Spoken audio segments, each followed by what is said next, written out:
Hello there everybody, RZ here today. Welcome to Minecraft. So, I just had a breakthrough in videos. Now the biggest thing with making videos when it comes to gaming on my computer is the method is always changing. Back in the day I used to just use like an OBS or XSplit on my computer. Now sure it's easy, but due to my computer's poor performance at everything, I've had to switch my method up, switch up my game, so that it actually provides you with what I see and hear. Now I've got that, finally, I have it. Okay, we are recording in 1080p 60 FPS. However, you are not going to get 60 FPS. You're just going to get what I see when we're playing Minecraft. So that's brilliant because what I see is actually beautiful. Okay, it is playable. Surprisingly enough, I'm able to use shaders while playing Minecraft. I can't hear the game audio, so if a creeper sneaks up on me, I'm gonna get blown up. There's no way around it, okay? Which is unfortunate. But I am proud to pronounce that this thing is gonna revolutionize the YouTube channel. Anyway, this is a vanilla server that a couple of my friends own. Take a sip of water. Perseus, who is one of my friends, their cousin owns this server. I decided that, hey, why not just commentate on it? I spent a lot of time on this server playing it, and I decided why not also commentate? I could create content while I'm playing games. It also makes me feel a little more alive, if you know what I mean.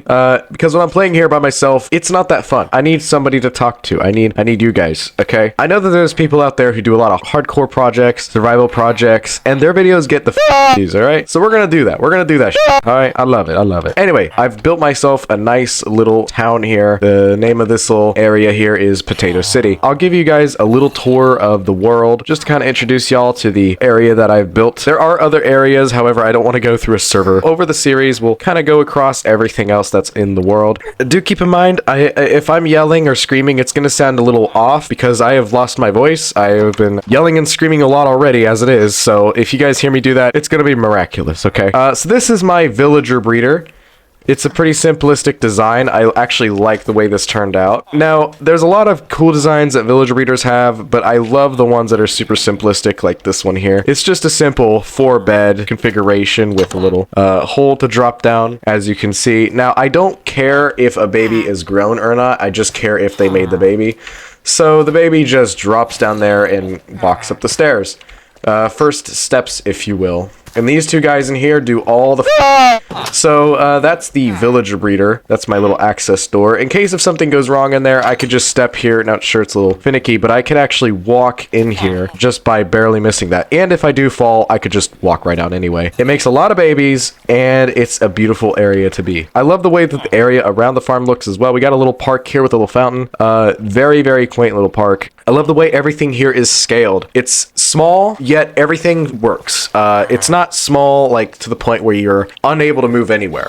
You can get around pretty easily in this little area here. We have a pathway right here. This is like the main pathway. I'm gonna get rid of this. I love the way that this area looks. I always use this shader pack. It's called Rethinking Voxels. It's just an edit of complementary shaders that do a lot of cool things with the lights. That's why I got it. As you can see, we have a bit of a purple effect around the portal here. As you can see, it is pretty darn nice. Now, one thing that I wish I had is Optifine Zoom. I'm playing on a Fabric mod version, and I don't have the Optifine Zoom, mainly because it comes with Optifine, which I'm used to. We'll have to get something for that in the future. This is my first house on the world. I've been playing this world since about December, so it's been about a month or two, about 2 months.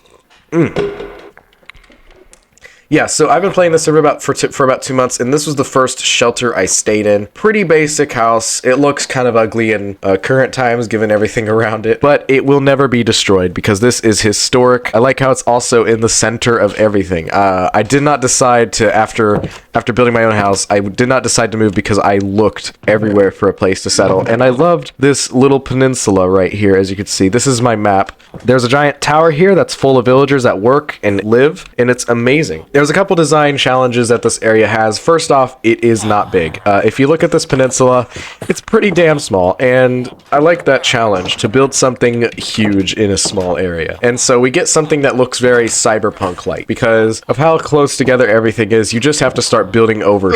And it's actually very interesting to look at. I love it. I love it. Especially this area here. This white building is actually 2 designs in one. Now, these little townhouses over here are separate from the skyscraper. And I wanted something on this road or this path to have these townhouses style, but I didn't want this tower to take up all of it. So I did something smart. I had the tower go above it when it could, and I had the townhouses go right here. Now, these townhouses are extremely dense. They can hold a lot of villagers. This one holds 5. This one holds 5. This one holds about 8 villagers actually live in this one house. And that's actually very neat. In this tower, so you could see it's a combination of 2 designs. You got a sandstone hotel room design and a workplace design with the snow blocks. Building out of snow blocks is like the alternative to concrete, and it looks pretty good. The shader pack makes it look a lot like concrete, I think. Got a whole lot of workstations. I went with this cool design so it looks a little more busy. Looks like they're actually, you know, working and whatnot. I didn't want this place to just be cluttered with stone cutters because that would make it look pretty ugly. So I wanted to make it look a little more like a work environment. Now here it looks a little cluttery, but I liked this area to have the most villagers because it looks like a grand hall, if you will. This area though, this area has definitely got it cluttered in, and so does the first floor. The first floor could use some reworking, and they could get out through this back door. You can see here the 2 different designs meshed together. And there's this little balcony here that kind of hugs underneath these buildings on this side here, and then that's the ocean right there. Very, very nice. I like how we got these little seats in here so you could just kind of sit and look out on the ocean. And then here we have a fisherman's hut. It's a very small little building just kind of here on this little corner. There's not much land space for it, so it's just kind of hugging on there, you know. And I like that. I like that. Where everything's so cute and compact that it's just hugging the land. We have a little dock down here right next to the fisherman's hut. You can see how that building there is. It's all curved against the edge of the ocean. So that building there is a carrot farm. It's really just a restaurant at the bottom and 3 floors of farms. So if we head up here, you see we got a bunch of carrots, bunch of carrots, bunch of carrots, bunch of carrots. I'm actually glad with this because it helps it's literally the only thing that I can use to make money in this area, because there's this one farmer who has a carrot trade. So there is I have a nifty little dispenser here for carrots. Gives you 5 each flick. Carrot Castle, as it's called. We call that the Carrot Castle. This building is called the Potato City Mason Trade. This right here is going to be a library. This is one of the things we're working on. This is going to be a little library where paper is sold. I need villagers that can have paper trade, because above this is sugarcane farms that are being set up. We got one on the roof as well. So here's my theory. We have a couple of the other townhouses over here, and this sugarcane farm, the roof will expand right over all of it. So it's going to be pretty neat to see where this goes. Let's go ahead and tour my old house. It's very small. It's got a bed, furnace, a couple chests. I made pretty good use of the space. I never really used the backyard though. The backyard is tiny, but yeah, it is what it is. It is a beautiful little house, and it's gonna stay here forever. I will not let anything happen to this. Anyway, this is a portal hub. This is really just where the portal is in my area, so you could travel there to the nether, do what you need to do. Anyway, this building right here is going to be the Fletcher Trade Center. So we're going to have a lot of Fletchers in here you could trade sticks with to get wood. We're probably going to have a massive tree farm on top of it as well, kind of like with what we did with the sugarcane farm. Now, what I love about this area, this whole city, is you could feel how compact everything is, especially just looking here. This platform is a temporary thing, but just imagine like walking down a very narrow path with buildings that look very European in a way. And then we have the Enderman Strip Club. Unfortunately, this has been kind of abandoned. It's going to be very difficult to get Enderman in when the golems are just racist towards Enderman. Because I had a boat with an Enderman here, but I did not realize they were still here when I begun the breeder. So naturally, villagers just make golems because they have to get this protection of some sort. Like, what? So those Endermen are kind of gone. This is my first farm right here. I just had a simple 7x7 area with different crops. There was a huge farm here for potatoes because I had a plan to make it all about potatoes in this area. Of course, it's in the name, but it's really not quite about potatoes. It's more of everything. It's still here. The villager breeder was kind of built on that farm, And then all the way over here, we got a couple cows. Oh my goodness, I'm actually skipping things. Okay, over here, these buildings are kind of out away from all the business over here. This is the player labor department. Now, I will say this whole thing is a developing concept I have, where players work for me for a wage to live in my town, my little community, to shop and get things. However, given the player count of this server and the active players, as you can see, I don't think it'll work out too well. You need a lot of players to really actually have a system like that to work. And on top of that, who is going to want to do it? It's like giving up some freedom in order to live in a smaller community when you could just build your own. So I can understand that it's got its limitations. So I think what I'll do instead is some sort of trade thing. Over here, we have a library. This is just another library, but this is for books, not paper. So here we have a bunch of cool trades: Fortune, Silk Touch, Mending, Riptide, Looting 3, Fire Aspect 2, Unbreaking 2, Efficiency 4, Sharpness 5. Some of these trades are stupid. Over 100 emeralds spent just to get Efficiency 5. That is crap. Now you can see we have the prices of everything displayed as well, so that's helpful if you're trying to figure out how much you need to spend here. Here we have the book factory, which I created right next to the library because we have to enchant. This is where all the books are made. We have a cow farm in order to get the leather to create them. And up here we have paper, sugarcane, and leather kind of in the chests. And we have a little sugarcane farm right down here. I like this idea of making a building dedicated to creating one thing. This whole thing produces a lot of seeds and a lot of beef, but that's good. It's like an extra little trade-off for making books. Moving on over here, finally, we can escape the city and go out into the countryside. This is my house. It's unfinished. It's been unfinished for quite some time. It's just one of those things that you never get to get done. It's just a large building, okay? It's very massive. Okay, look at the scale of my house compared to the city. Okay, it is humongous, but it's a very nice house. I created this design years and years ago. Still, it looks amazing today. It's a very circular design. It looks like a pair of testicles. See, you got a circle here, and a big circle.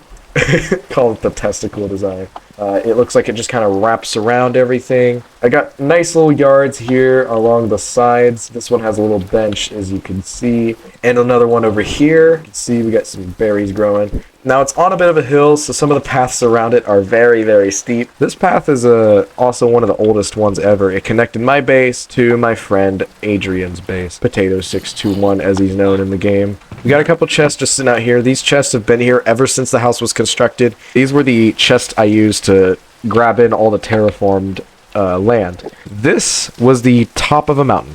Right here, right throughout here. This is all the top of a mountain. All of it has been cut out and replaced with a gigantic mansion. Most of that cutting was because of the basement, which is down here. This took so much cutting out. As you can see, there's just a wall of stone, so you could get an idea of just how high it used to be. Anyway, throughout this whole area, I have a bunch of Endermen just kind of held captive at the moment. They are going to be my residents. Okay, my residents. Nobody needs to know about a certain texture pack I have that gives them panties and a bra. We got Rowan's personal mine, so we have /home on the server, and /home takes me right here. Because if I want to go mining, all I have to do is go down. I don't have to get out. There's no complicated water elevator or ladder. It's just a simple drop. It saves a bunch of time, and it does not require a lot of labor to even set up in the first place. It's brilliant. Just a little pond here, and I have a giant room ready for a bunch of different things. Look at this thing right here, this beast, the Iron Farm 9000. All right, so over here underneath the water and whatnot, we have a little room full of villagers. You can probably see a little layout right there. I had to lure the zombies in through there. Yeah, iron golems spawn, go in the lava, go in the hoppers, and they fill these chests. They literally fill these chests. Look at this. I'm gonna have to empty that here in a minute. And we've generated a little bit of iron. Like, I can make a skyscraper out of iron. Can you do that? Can you do that? I've already used iron way out over here, as you can see on the bridge. There's an iron like support. This bridge takes you from my area to a birch biome, and it's really just a big setup for more cities and whatnot. This bridge is massive. Yeah, so this bridge, even crossing it is a very, very pretty thing to do. I love all the lanterns on the side. It's one of those things where you don't need to meet all the design requirements or the safety requirements in order for it to be fun. It's just about design and it's about functionality. Getting across and being able to jump off are two features of a bridge that I think a lot of people love. Yeah, go jump off a bridge, I could tell my friend. Not in the chat, but I can tell my friend that. I don't want to type that in because then Microsoft might be a little upset with me or something. Anyway, yeah, there's the... Yeah, okay, look at the carrots. Look at the carrots. That doesn't look right. That don't look right. Yeah, all that's over there is a bunch of pathways, and a whole bunch of area over here is just getting flattened out in order for more room to make things. So yeah, that's all pretty neat. Now we're back at my house because I have a little cozy basement bedroom here to show. There's supposed to be 2 beds here, but, well, the beds have kind of gone into the city. We got some dog food for my little boy Bussy here. This is Bussy's dog house. He just kind of sits and hangs out down here, a little Minecraft dog. Over here, this is just where I keep extra shit. Stuff that I don't want to organize through. And it's also there because the chests outside my house are pretty much full. I have a little horse parking here. This is where my horse goes. My horse isn't with me. He's all the way in Potato City. I should have maybe got on him to get around faster. I am gonna get to work on a new area for horses, and I'm thinking about doing that all the way down here. My house really comes out the cliffside a bit, and I'm thinking about making a little horse pen like right here, just a little thing inside the basement. Also, this right here is a very steep incline. So I was trying to figure out how to make that work, because it was like a sheer drop-off when it was built originally. So in order for this to work, I needed everything around it to go as low as possible. So we have this very interesting intersection. In hillier areas, I actually like this concept. It makes everything feel so damn hilly. These 2 things are just here from the server owner. Now, all of this is scattered about because of the iron farm. My voice is missing, guys. You might be hearing a lot of squealing, a lot of cracks, right? This is essentially just our quarry. So here is Potato's little base, aka Adrian. Doesn't really go further than making a very basic house. He's had that house since he started playing. Oh yeah, we could probably skip to daytime here. All right. It's just a thrown together little house. You know, I can obviously tell he wanted to get into doing more things. He probably wanted to progress faster without any major projects holding him back. That, and he's not much of a great builder either, so he has a nice little storage area over here, kind of the same concept as his house. It's like you build the interior of your house without building the exterior, right? That's why he has these awkward corners and things. He has yet to add damn stairs to this thing. And we've been playing for 2 months, and he has nothing. No stairs. No stairs at all. What a person, man. Nah, he's just lazy. Up here, we have another very steep walkway. We got like a cool little valley down there as well. I like that. Up here, we have a little sheep pen, a little copper thing. I don't know what this is. I like how we just have bridges over everything. It's very beautiful. Here we have a tree farm. Oak, birch, spruce, dark oak logs. I think there's acacia, but the tree saplings aren't planted. The way that we do this farm is by destroying the leaves first in order to get more saplings, and then destroying the wood, because, well, sometimes when you plant trees like this, you get less saplings. I've done tree farms for a long time, and I tell you what, sometimes when it's arranged like this, just a linear fashion, or say just like a big box chunk of trees and whatnot, you lose saplings because there's less space for the leaves to be. A couple spruce ones. These trees give you so much wood. Some dark oak. This path was a very interesting path to design. Designing paths that are diagonal and they go up is always a little bit fidgety. I like the way that this path turns out. It's actually a very perfect curve and slope upwards. And then it goes to this amazing bridge designed by Adrian. Then here we have a major waterfall that's man-made, of course. There's a mod called Effective that makes it really look amazing, but we don't have that right now. And all of it flows out of this very tiny lake, which is by no means realistic at all. But let's just say, for the sake of nature, it rains a big ton right here. Okay, that's my only way of saying that this makes any sense. You might also see something off in the distance. That is a reservoir or some kind of lake, I guess. And this is beautiful. And this is a deep body of water. right there where that sand is, that used to be where the river was originally. So a lot of land got filled in. I think that's pretty much it for everything I had to show. Go /home. That is our vanilla SMP server. Anyways, hopefully you guys enjoyed this video. The start of this new series is going to be amazing. I have so many ideas in mind. You know what buttons to hit if you really do like the idea. And I am out. I will see you guys in the next video. Bye-bye.